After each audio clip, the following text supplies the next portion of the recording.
Okay, picture this. It's the 3rd century, and the Roman Empire, the biggest superpower the world has ever seen, is literally tearing itself apart. It's an age of pure chaos, constant civil war, and invasion. But out of the Syrian desert, a new power is rising, led by a queen who would dare to challenge the might of Rome itself. Today, we're diving into the incredible story of Queen Zenobia of Palmyra, a scholar, a warrior, and a woman who decided to forge her own empire from the ashes of another. You know, this quote from a sculptor, almost 2,000 years after Zenobia lived, just nails it. It gets right to the heart of her powerful legend. She wasn't just some rebel, she was this incredibly complex figure. Think about that phrasing, womanly modesty, right alongside manly courage. It's this potent mix of brainpower and pure audacity that has made her one of the most compelling figures of the ancient world. So, here's how we're going to break down this epic story. First, we'll set the scene and look at the Roman Empire on the absolute verge of collapse. Then, out of that chaos, we'll see the rise of Palmyra and Zenobia's incredible breakaway empire. After that, we'll introduce her great rival, the Emperor Aurelian, and follow their final climactic showdown, which ends with a legend forged in chains. To really grasp how Zenobia could even dream of taking on Rome, we have to understand just how fundamentally broken the empire was at this time. We need to take a look at a period historians now call the crisis of the 3rd century. Now, this wasn't just a bad decade for Rome. We're talking about a 50-year-long nightmare. And that term, military anarchy, it's not an exaggeration. The empire was in a state of constant, violent freefall, teetering on the absolute brink of total collapse. This kind of instability created a massive power vacuum. And as we're about to see, nature and very ambitious queens abhor a vacuum. The thing is, the crisis wasn't just one single problem, it was a perfect storm. While Germanic tribes and the powerful Sassanid Empire were hammering the borders from the outside, the inside was basically rotting away. Civil wars were happening all the time. The economy was in a nosedive as their currency became worthless. And on top of all that, a massive plague was wiping out huge chunks of the population. I mean, every single pillar holding up the empire was crumbling at the exact same time. Forget about any kind of orderly succession. Just look at this one single year, 238 AD. It starts with a revolt in Africa. When those 2 guys die, the Senate appoints 2 more. A few months later, the Praetorian Guard murders them and puts the grandson of the first guy in charge. 6 different emperors in 1 year. It's a level of political instability that is just mind-boggling. Over those 50 years of crisis, at least 26 men were acclaimed as emperor. These were the so-called barracks emperors. Generals who were basically put on the throne by their armies, ruled for a little while, and were then usually assassinated. Loyalty wasn't to some idea of Rome anymore, it was to your commander. And this is the world that made someone like Zenobia possible. So, amidst all this imperial chaos, some regions started looking inward for their own stability, and way out in the Syrian desert, one city was perfectly positioned to not just survive, but to actually thrive. This was Palmyra, Zenobia's home. You see, Palmyra was a city of immense wealth. It was this desert metropolis that controlled the incredibly lucrative trade routes between the Mediterranean and Persia. For centuries, Rome had kind of let it do its own thing, giving it a lot of independence. And why? Well, because Palmyra was useful. It managed the eastern trade, it kept the rival Persian Empire at a distance, and all the while, Palmyra itself got incredibly rich under Rome's protection. It was a win-win. Until it wasn't. And this brings us to Zenobia herself. She was not your ordinary noblewoman, not by a long shot. Born into Palmyra's elite, she got a world-class education. She was a polyglot, a student of history, and a really shrewd political operator. And crucially, she claimed she was a direct descendant of Cleopatra, which was a brilliant piece of PR to legitimize her ambitions. So when her husband Odenathus was murdered, she didn't just fade away. She stepped up and she seized power as regent for her young son. And right here, this is where the story truly ignites. Zenobia was not content to just manage Palmyra's affairs. No way. She had a vision that went far, far beyond the walls of her desert city.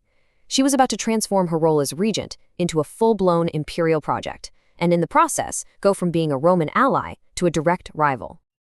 I mean, just think about this for a second. She's a woman, she's a regent for a child, and she's ruling a state that is technically a subject of Rome. On paper, her power is extremely limited. But in the chaos of the 3rd century, how far could ambition, intellect, and pure military force actually take her? She did not hesitate. She began this systematic campaign of expansion, a blitz that took the Romans completely by surprise. Her armies, led by her brilliant general Zabdus, just rolled through Roman Arabia and pushed deep into Asia Minor, what is now modern-day Turkey. She was consolidating the entire Roman East under her control. But this was the move that sealed her fate.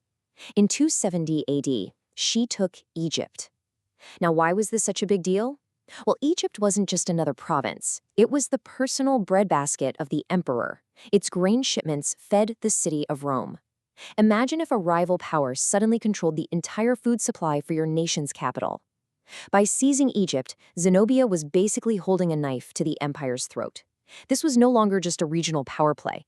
This was an act of open rebellion. And you can bet Rome was about to answer. Just as Zenobia's empire reached its absolute peak, a new emperor came to the throne in Rome. And he wasn't one of these weak, short-lived barracks emperors. He was Aurelian, a hardened career soldier with a single, iron-willed mission to put the Roman Empire back together. So you've got this epic confrontation just brewing. On one side, you have Zenobia, the cultured intellectual queen ruling from this glittering court, dreaming of a new Eastern empire. And on the other, you've got Aurelian, a tough-as-nails commander who came up from the ranks, a ruthless pragmatist whose only goal was reunification. Their ambitions were mutually exclusive. A clash was absolutely inevitable. Aurelian wasted absolutely no time. In 272 AD, he marched his legions east. The campaign that followed was swift, brutal, and decisive. This was going to be the final chapter of Zenobia's independent reign.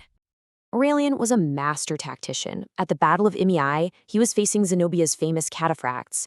These were basically ancient tanks, cavalrymen and their horses completely encased in heavy armor. So what does he do? He fakes a retreat, lures them into this long, exhausting chase in the desert heat, and then turns his fresh troops around and just destroys them. After a second, similar defeat, Zenobia was forced all the way back to Palmyra. Aurelian lays siege, and as supplies dwindled, Zenobia made one final gamble, a desperate dash for the Persian border on a fast camel. But it was too late. Roman cavalry caught her, and the warrior queen was captured. Zenobia's empire, built so quickly, had collapsed in a single campaign season. But her story wasn't over. In a lot of ways, her legend was just beginning, forged not in victory, but in the spectacle of her defeat. For the Romans, the triumph was the ultimate celebration of military victory. It was this massive parade to show off the spoils of war and, most importantly, the captured enemy leaders. In 274, the prize captive was Zenobia. Her presence there was designed to be the ultimate humiliation, proof that no one, no matter how powerful, could defy the might of a restored Roman Empire. This quote from a Roman source, it just paints an incredible picture. She wasn't just in chains, she was in golden chains, weighed down by jewels.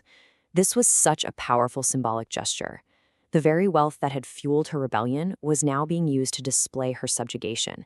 It was a piece of carefully crafted Roman propaganda meant to just awe the crowds into silence.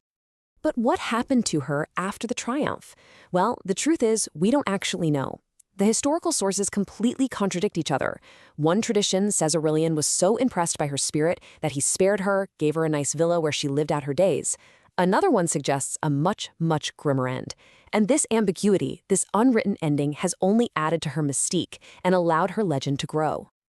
And that brings us right back to where we started. This is why her story continues to fascinate us. Artists and writers, especially women like Harriet Hosmer, they looked back at Zenobia's story and saw something incredibly powerful. In her famous sculpture, Zenobia isn't broken or shamed. She's dignified, she's defiant, she's regal even in chains. Hosmer saw a kindred spirit, a woman who refused to be constrained by the expectations of her time.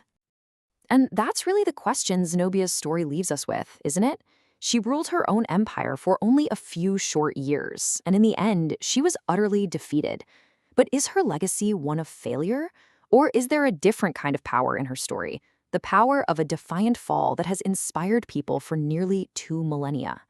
It's a testament to the idea that sometimes the way you lose can define you even more than how you win.